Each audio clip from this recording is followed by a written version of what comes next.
ഇപ്പോൾ CPM-ന്റെ നേതാക്കന്മാരെ സഖാക്കൾ എന്ന് വിളിക്കുന്നതിന് പകരം ഡീലേഴ്സ് എന്നാണ് വിളിക്കുന്നതെന്നാണ് അദ്ദേഹം തന്നെ പറയുന്നത്.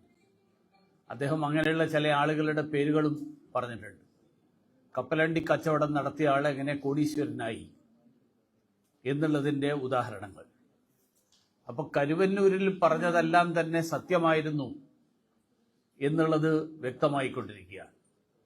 ഞങ്ങൾ നേരത്തെ പറഞ്ഞിരുന്നു, കരുവന്നൂരിൽ ജനങ്ങളെ കൊള്ളയടിച്ചുകൊണ്ട് CPM നേതാക്കന്മാർ അവരുടെ കീശ വീർപ്പിച്ചതിൻ്റെ ഉദാഹരണമാണ് കേരളത്തിലെ കരുവന്നൂർ മാത്രമല്ല നിരവധി സ്ഥലങ്ങളിൽ.